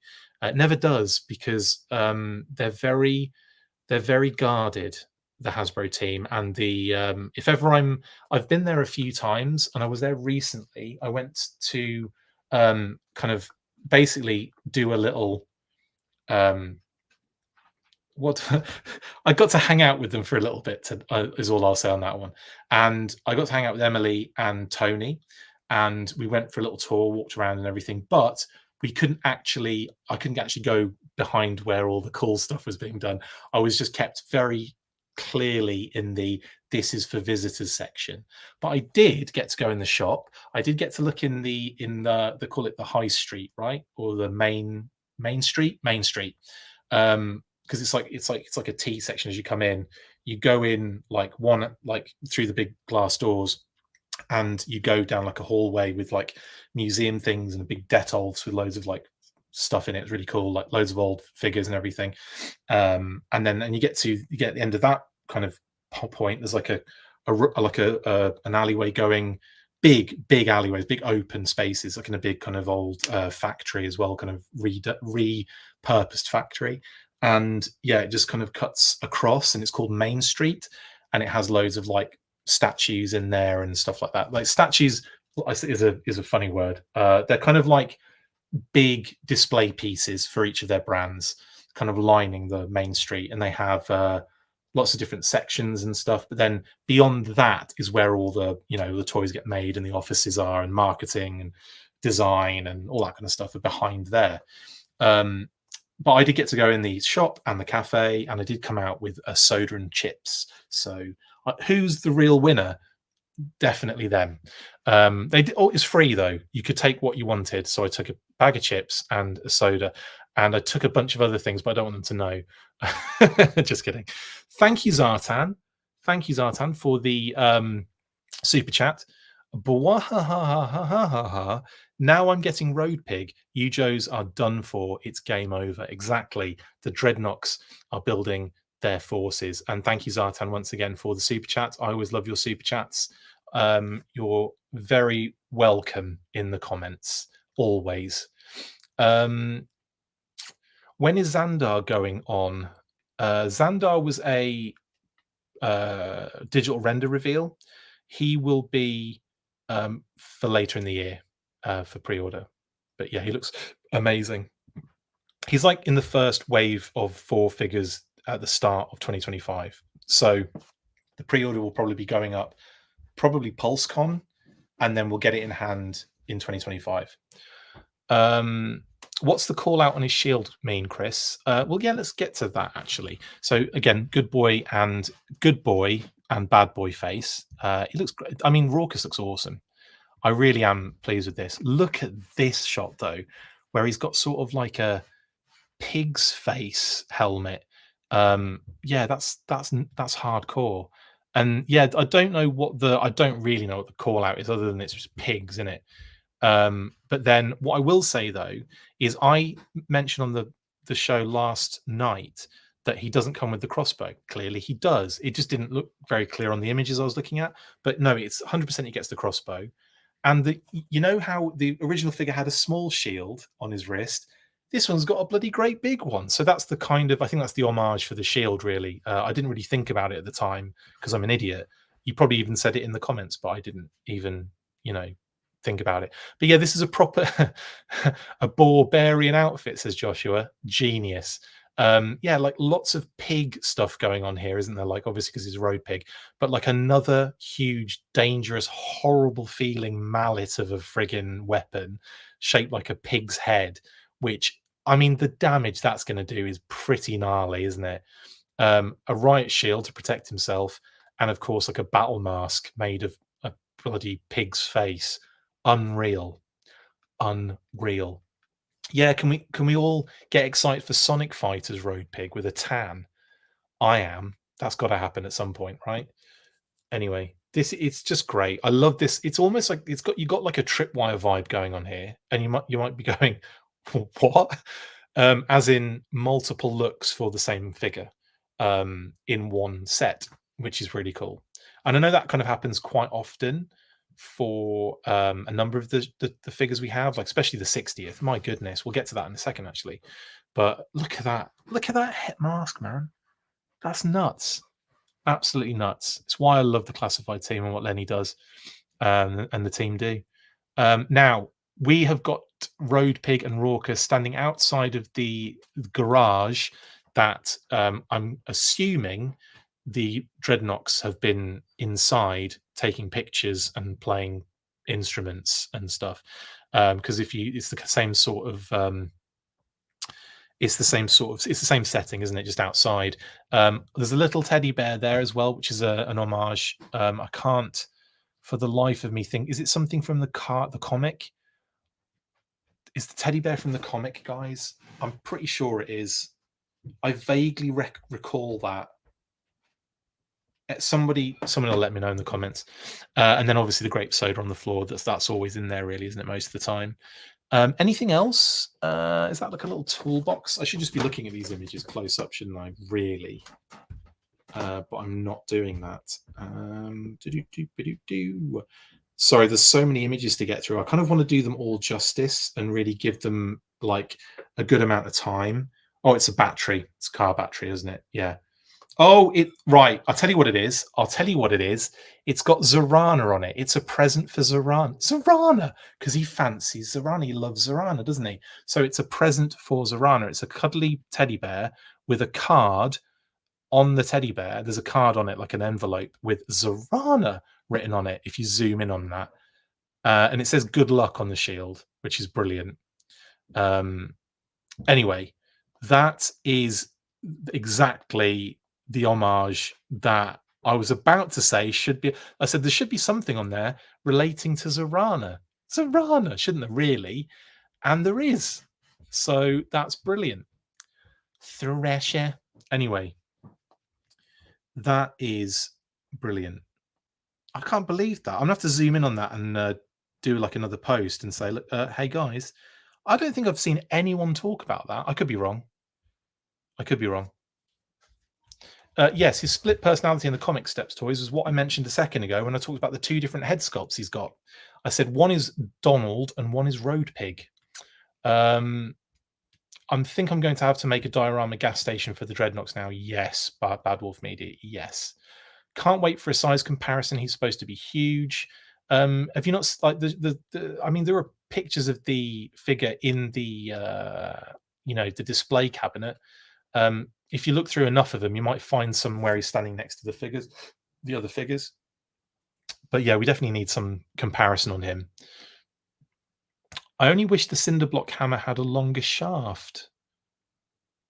Why? um, I don't know if that's necessary, is it? I don't know. I haven't really given it a second thought, but fair enough. If that's what you feel, I'm just gonna look at the other tattoos. He's actually got that pig tattoo with two crossbones on his right wrist. There, you can see that. He's also got a chain going across his right bicep. And then the call out on the box is obviously of the other tattoos. Yes, certified grade A ham is the other tattoo, which is absolutely brilliant. Yeah, it's a USDA stamp with the two stars on it. And funny enough, those two stars also appear on his armor as well, don't they? Which is quite funny. Like I don't know if that was done on purpose, but the two stars also appear there on the armor too. That's really interesting. I like that. Here he is front and back. Again, just phenomenal. There's just something so great about this figure. Like I can't even. I think Lenny had a lot of fun with this one. Is all I'll say on that. And now we come to the 60th, and these again, loads and loads of certified grade A ham is what they called Chris in high school. I had many nicknames in high school and college, and grade A ham was definitely one of them. So here we have the 60th female Marine sniper, the action Marine sniper. And I, again, knew this was coming for a long time. When the action sniper thing came out, I was surprised that the rest of the information stayed under wraps for so long until it kind of snuck out like a probably about 4 or 5 months back, right? Or maybe less than that, maybe like 3 or 4 months back. But yeah, I was kind of like hoping that that would be the surprise for everybody, but it seemed to sneak out earlier, which is a shame. But yeah, the fact that I was really excited to see what the female sniper would look like, and boy, was I blown away. And talk about options for display on this particular one. We've got the ghillie suit, we've got like the kind of cap, the goggles, the fishing hat or the boonie hat and everything. So many different looks and vibes for this particular figure. Here's look at that, and I love her like patch. Speaking of patches, on her right shoulder, you have it's almost like a Red Shadows logo. It's a skull and crossbones with a crosshair through it. Obviously, very very you know indicative of a sniper there. But I love the camo, and the design on this is next level again. There's so many options, so much accessories. It is brilliant. Look at the ghillie suit, guys. That's just wicked. And then, of course, yeah, look at that. What an awesome loadout layout, multiple head options. You got the headband. You got, like I said, you got the kind of hat options. I think am I right in saying that the hats are removable and the head is yeah, like the only you can get different hats on the white skin tone, but not the black. I want to say I can't work that out. I might have to ask a few questions about that one, unless you guys know. Um, but we'll see, I guess. But anyway, just so much cool stuff with this one, and yeah, look at that, so cool. So yeah, it looks like the hat would come off, and then the head underneath the hat would connect to the shades in the hat and headset. So that's man, there's some options with this one, like is all I'm saying. So many options. I love it. Again, here's another shot of the front and back. Well, back exposed, front ghillie suited up. And then we get the promo images, which just go on for days, but they're so good. Again, like lots of camouflage ones. I didn't think they'd go full on camo, and Matt has used like the way he's camouflaged it is so good. You can't actually see the figure, so it's like, hey, it's good. It's so good. It works. It's brilliant. Um, I love that shot on the left of her kind of like walking through the grass with all the gear on and everything, and the the gun ready sort of thing, and then like getting the ghillie suit off, possibly, or putting it on. I can't really tell in that particular shot, but either or. And then yeah, again, some great shots of her, like just with the gear, with the different head up and hat options. Brilliant. There's something very satisfying about this figure. Very satisfying. Um, and then here another great shot of the camouflage here, and you really have to look at that one. But eventually, you'll see like the kind of the lump in the middle, obviously, but the fact they're looking from the middle of the shot out as you look at it to the left, their right, your left, kind of going in that direction. Sorry, yeah, in that direction on my screen right now, basically. But it's really cool, really cool. I think she weaving some environment into the ghillie suit in that shot. Yeah, big time, big time.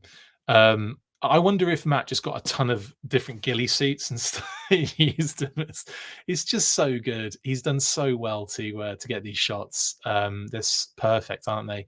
Another couple of really good dynamic shots here. Yeah, just shooting in action. Awesome. And then a couple of like just kind of like the hiking shots now, geared up and just going for a walk. Brilliant stuff. Absolutely love them. Now we get to the Halo jumper. This one has got massive Wolf Squad hit and run vibes to me. I think it was Wolf Squad, wasn't it? It was, and there was a grey hit and run anyway. But Justin Bell knows what I'm talking about.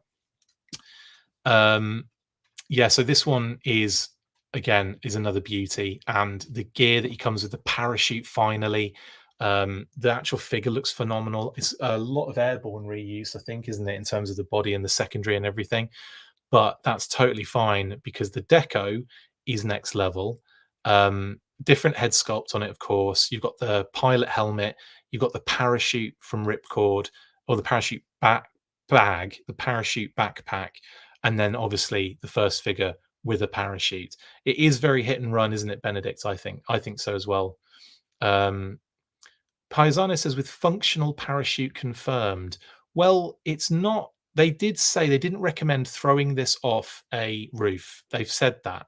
They said it's definitely more for design than it is for actual, rough thugging off a roof. But I'm still going to try it.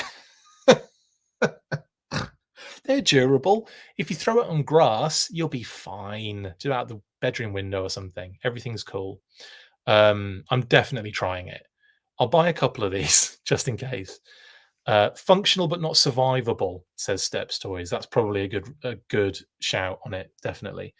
But anyway, just gorgeous. And again, the box with the call out here of a Sky Striker style jet in the background, like the F-14 Tomcat, is pretty cool.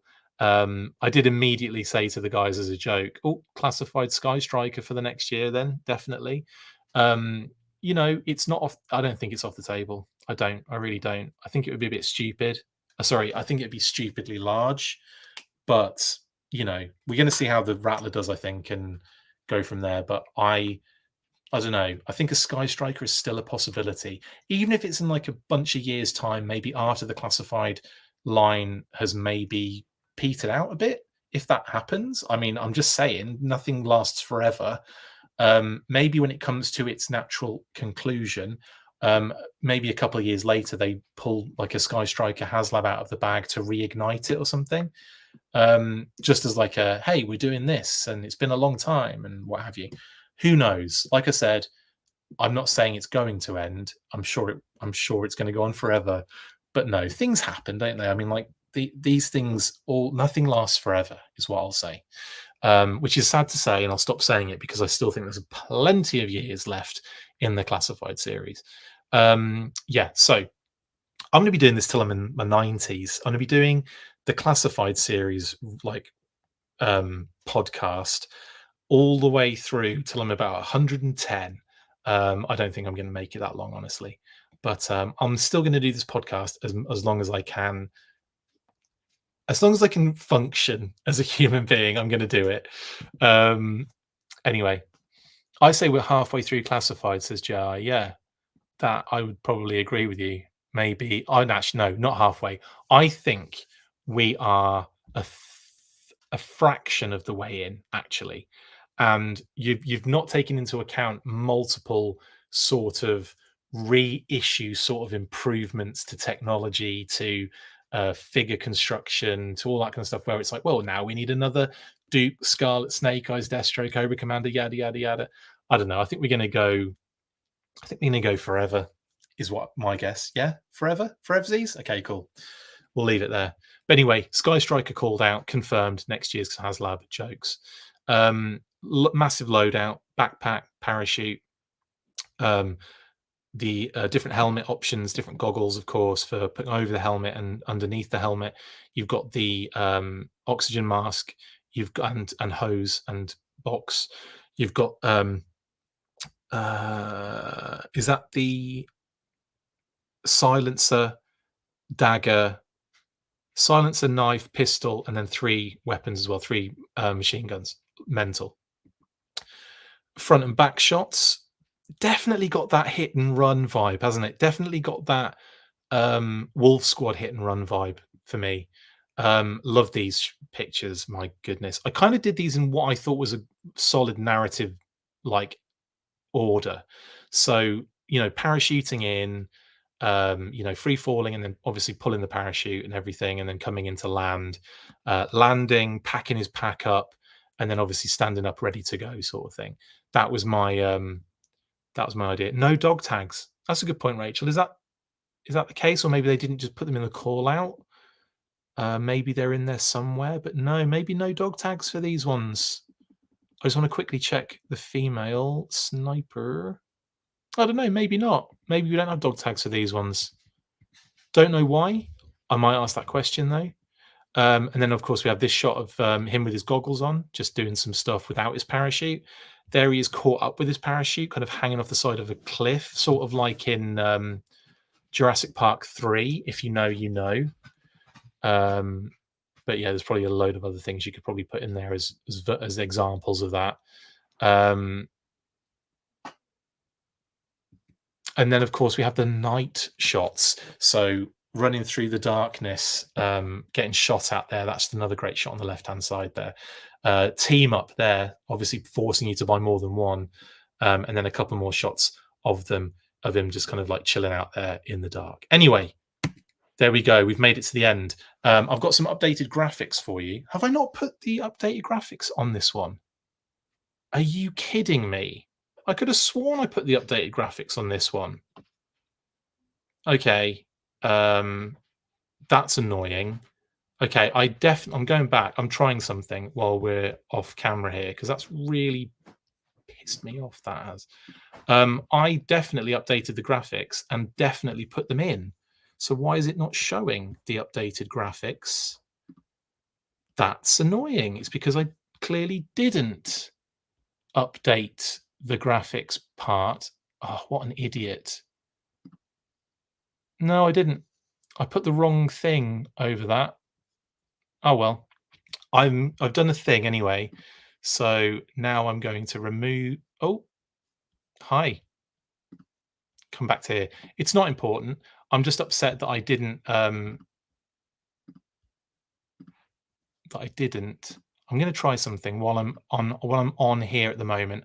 I'm going to see if I can add that to a different. Sorry, I know this is an absolute pain in the butt right now, but I have to show you the proper thing without showing my entire face on screen like I did last time. This is just for my OCD, really. I want to give you the correct graphic. Is that ridiculous? Probably. But I feel like I've let myself down more than anything else. So I want to make sure that this actually makes it onto the show. It's so ridiculous that I'm doing this, but I am doing it, and there's no way you can stop me. I have to go into slides. It takes ages. Is that it? I think I've got it. Right. Okay. Back in the game. See, only a little bit of messing around. I've probably only added another hour to the show, but I'm definitely going to try this now as soon as it loads up. It's taking forever. No, that's not what I need.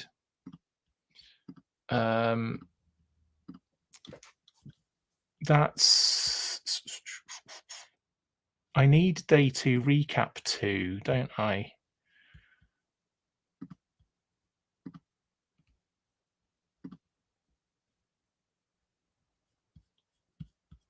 Can't find it now. I thought I'd done it. I thought I'd done it, but obviously not.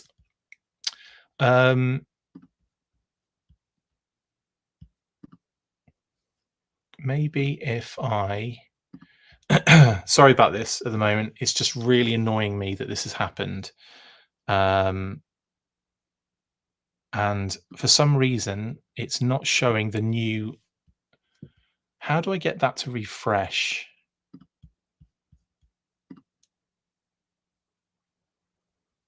That's so annoying. Okay, forget it then. Forget it. I thought I'd be able to like add another screen thingy. Yeah, exists now. It exists. I've made a copy of a thing and given it a different name, so it exists. Why won't it show up in my slides? I'm going to look for it, see if it comes up. NBL Sdcc. Sorry, I know this is completely off the cards now. It's gone absolutely mad, but I have to 100% find this. It's not showing up. Why is it not showing up? It obviously exists. I've just made it. Oh, well, probably have to like restart the whole thing. Anyway, there's an I haven't finished it. I'd spent ages on the graphics before coming on here.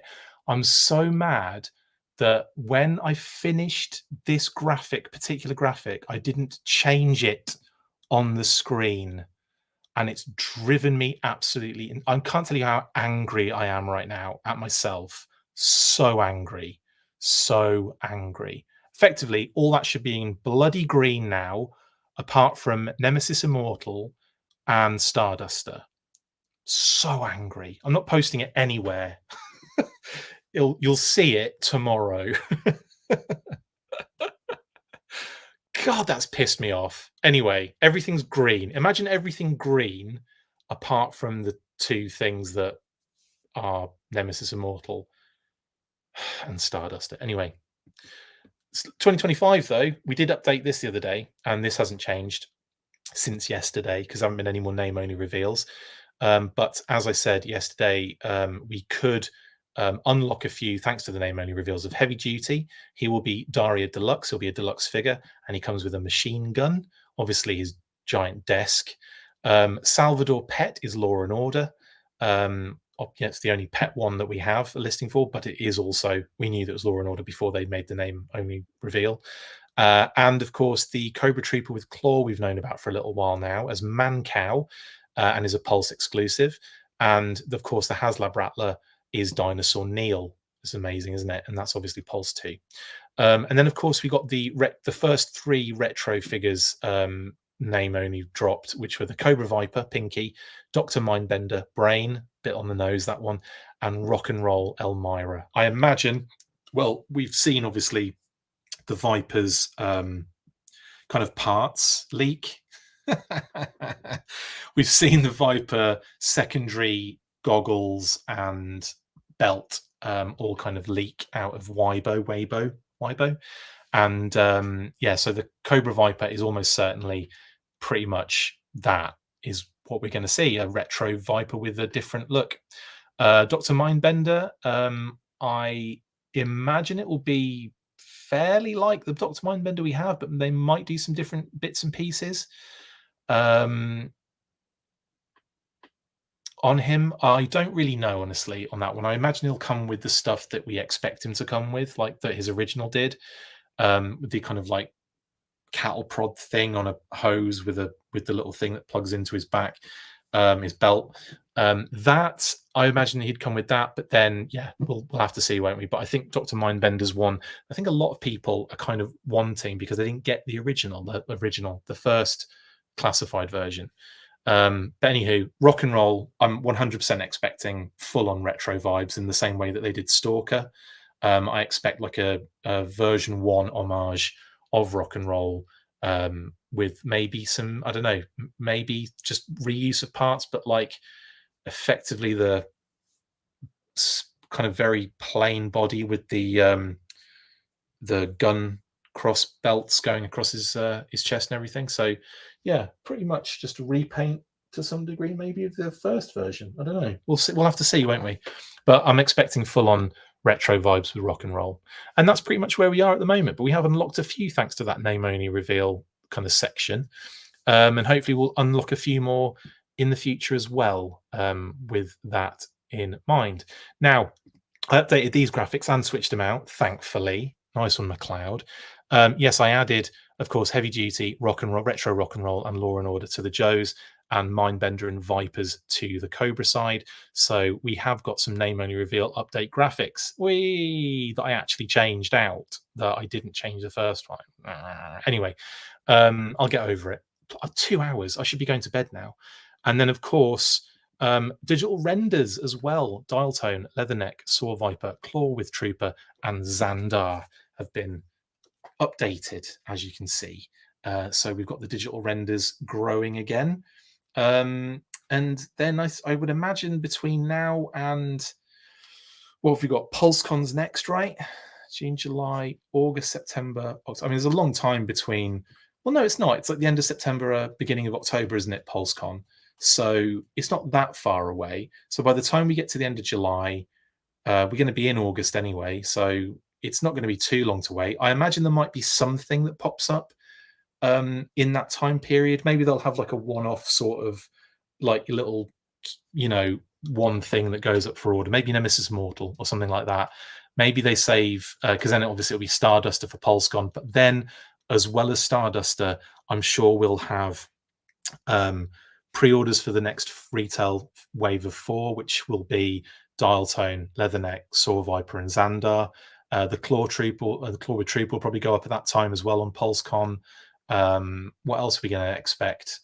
I don't know when Nemesis Immortal is going to make his way out there. Maybe that happens between now and PulseCon, or maybe it's a PulseCon, or maybe it's a 1027 special. Who knows? But either way, lots of cool stuff. And where is Footloose again? Says Paisano. Footloose is there. He's in the second, on the left-hand side, in the second retail wave of 4 for 2025. So he's a little bit further along. So Frag Viper, Blowtorch, Smithers, and Footloose will be probably the beginning of 2025 revealed. And then, later in the year, they'll kind of be in hand. But yeah. Message Emily about Immortal. I'll throw that in there as well. She hasn't responded. She's obviously busy, or she's purposefully ignoring it, knowing fully well that I'm asking naughty questions. Anyway, that is everything, guys. Thank you so much for staying this long for what is effectively less happened today than yesterday, and I've done more. I don't understand. Anyway, I'll see you tomorrow for the day 3 recap. We're not doing the weekly tomorrow. Sorry to drop that on you at the last minute. No weekly in the morning. I'll make a post and apologize, but it's just going to be Sdcc recaps on over this weekend, I'm afraid, guys. Very sorry about that. I will cover the Skybound Energon Universe panel that happened tonight as well. That'll be on the recap tomorrow. I won't go early. I'm not going to go super late, but I'm going to try and wait until everything has been, squeezed out of Sdcc before I go live. But we'll be talking Skybound tomorrow, and we'll be talking any other bits and pieces that crop up, any more images that might happen, and if I can get any information about Nemesis Immortal, or what was the other thing? When Cobra Commander goes up, I will hopefully be able to find that out and let you know. I left off the Triple T Cup. Todd, we started with the Triple T Cup. Are you crazy? You 100% missed it. You'll have to watch it from the beginning again. Sorry, mate. Anyway, thank you so much for watching, guys. Stay fresh, cheese bags. And as always, after 3, do not, as always, you know what to say. 1, 2, 3, full force. Okay, ladies. That's it for this instalment of the Full Force News Burst. Make sure to like, comment and subscribe. See you next time, and as always, full force.